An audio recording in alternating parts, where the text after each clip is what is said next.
ചാക്യാരുടെ കൂത്തിന് കുഞ്ചൻ നമ്പ്യാർ താളം കൊട്ടിയിരുന്നത് ഈ മിഴാവിലായിരുന്നു.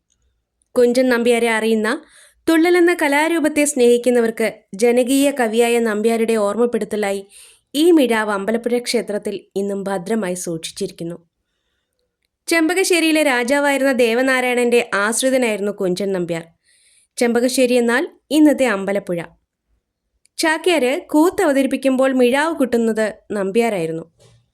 ഒരിക്കൽ കൂത്തിനിടയിൽ മിഴാവ് കൊട്ടാതെ നമ്പ്യാരൊന്നും മയങ്ങിപ്പോയി. പരിഹാസപ്രിയനായ ചാക്യാർ അരങ്ങത്ത് വെച്ച് തന്നെ നമ്പ്യാരെ കലശലായി കളിയാക്കി. ചാക്യാരുടെ പരിഹാസം നമ്പ്യാരെ നന്നായി വേദനിപ്പിച്ചു. ചാക്യാരോട് പകരം വീട്ടാനായി തൊട്ടടുത്ത ദിവസം നമ്പ്യാർ പുതിയൊരു കലാരൂപത്തിന് ജന്മം നൽകി. തുള്ളൽ. കൂത്ത് കാണാൻ ആള് കുറയുകയും നമ്പ്യാരുടെ തുള്ളലിനോട് ജനങ്ങൾക്ക് പ്രിയമേറുകയും ചെയ്തു.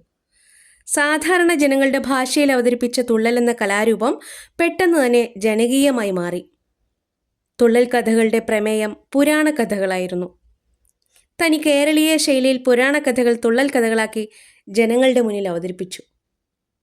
ഫലിത സാമ്രാട്ടായിരുന്നു കുഞ്ചൻ നമ്പ്യാർ. ഒരിക്കൽ രാജാവായ ദേവനാരായണനും സേവകരും അമ്പലപ്പുഴ പാൽപ്പായസം കുടിച്ചുകൊണ്ടിരിക്കുകയായിരുന്നു. എല്ലാവരും ആർത്തിയോടെ പായസം കുടിക്കുന്നത് കണ്ടപ്പോൾ രാജാവിനൊരു കുസൃതി തോന്നി. രാജാവ് പായസം കൂടി നിർത്തിയിട്ട് പറഞ്ഞു, "അയ്യേ, ഈ പായസത്തിന് എന്തൊരു കയ്പാണ്!" ഇത് കേട്ട ഏറാൻ മൂളികളായ സേവകരും പായസം കൂടി നിർത്തിയിട്ട് പറഞ്ഞു, "അതെ അതെ, പായസത്തിന് വല്ലാത്ത കയ്പ് തന്നെ." എന്നാൽ കുഞ്ചൻ നമ്പ്യാർ മാത്രം പായസം കുടിച്ചുകൊണ്ടേയിരുന്നു. രാജാവ് ചോദിച്ചു, "എന്താ നമ്പ്യാരെ, പായസം കഴിക്കുന്നില്ലേ?" നമ്പ്യാര് പറഞ്ഞു, "പായസത്തിന് കയ്പുണ്ട് തമ്പുരാനെ, പക്ഷേ അടിയന് ഈ കയ്പ് വളരെ ഇഷ്ടമാണ്." രാജാവിനെ ധിക്കരിച്ചതുമില്ല, പായസം വയറു നിറയെ കുടിക്കുകയും ചെയ്തു. സേവകരെല്ലാം ഇളുഭ്യരായി നിന്നു.